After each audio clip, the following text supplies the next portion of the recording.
Hey guys, and welcome to EKU Hoops Hub, episode 13. Today we're going to go over North Florida. Now, in the last episode, we covered Kennesaw State, and they played North Florida, but I just thought doing an individual episode would be better. Thank you to Matthew Loves Basketball. This is his video, and we're going to go over it.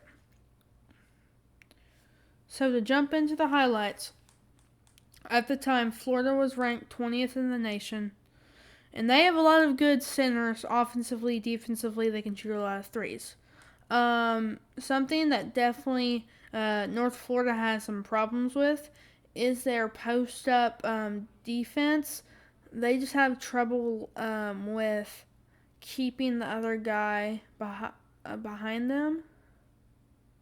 One of their impact players, though, is Jaden Parker, the center.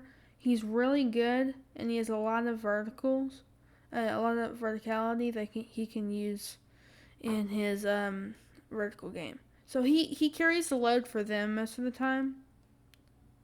But they're not really a three-point oriented team.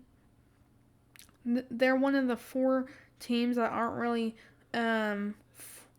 three-point oriented. They're a lot slower.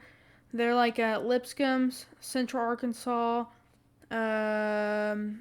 and so probably those three actually. They're just slower, and they don't really have that much speed to them because they don't really need the speed because they have the shooting, and they can slow it down if they need to.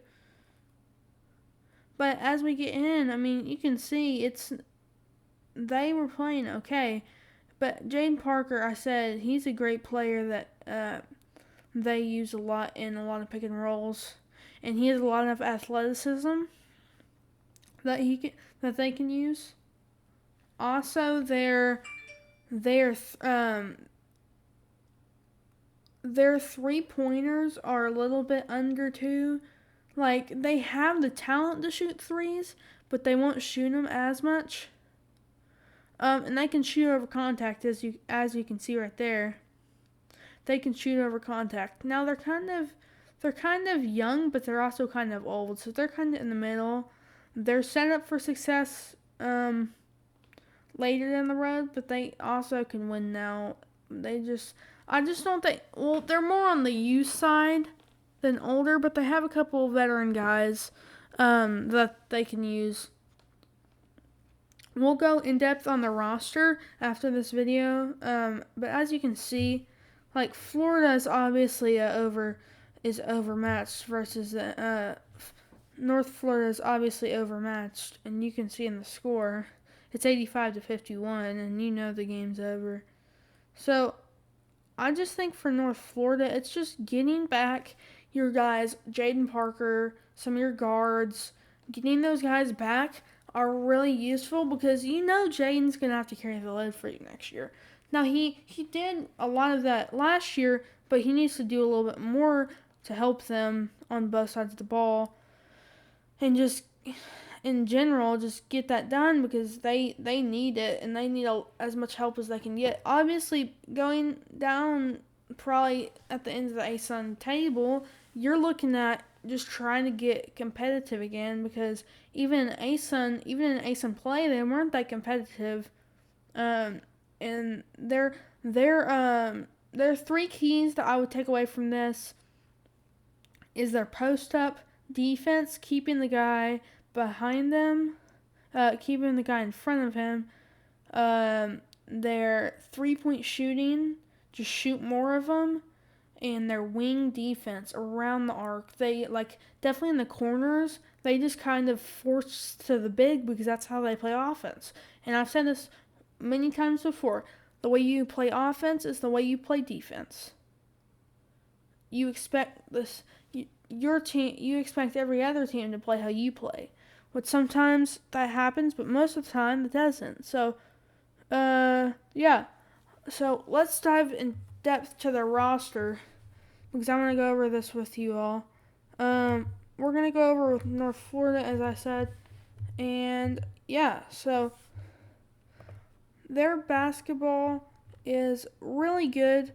They have a lot of good, that's their schedule. They have a lot of good players that they can use to many different to different plays, different abilities. They have some guys that can shoot the three, but if you just look at their roster, their team's a lot younger. One of their older guys is Carter Hendrickson, but in general, their team's a lot younger. Like, even as you scroll down here, I don't think there's one guy graduating from this whole team right here. Like, I think the oldest guy is Carter, but he's only a junior, so he'll be back next season. But as you see, their team's a lot smaller, like in variety of players. They have guards that will shoot, and then they have bigs that'll play big. They don't really have multi-usable players. But as I said, one of their bright spots was Jaden Parker last year, going into his sophomore season. He killed it. I mean, even as you see, I mean, you look at his. Oh, I guess he redshirted. If you look at everything that he did last year, it was just amazing because he had barely any time to get into the offense. I don't know why it won't let me do that. But as I was saying, he didn't really have many time to get into the offense, and he redshirted, so he didn't have as much time in general to play. In his freshman season, he didn't really do much. He played a little bit, but he didn't play much because usually freshmen, unless you're outstanding, you don't really play, like you don't start like he did. And then as soon as sophomore season rolls around, he killed it. I guess he really pushed it in summer camp, and he killed it. So his athleticism and his three-point shooting and his post-up ability, that's probably North Florida's one guy that they can use on any side or anything in the court. Three-pointers, post-up, dunks, defense, post-defense, Jaden has that. So Jaden's going to have to carry a lot more than he did last year because, as you can see, he didn't do as much as he probably could have last year, this past season. And if you look, oldest guy on the roster, only junior on the full roster, I think, Carter Hendrickson. He is a junior out of Mount Sterling, and he has been there all 4 years. If you look at his stats, this will pop up.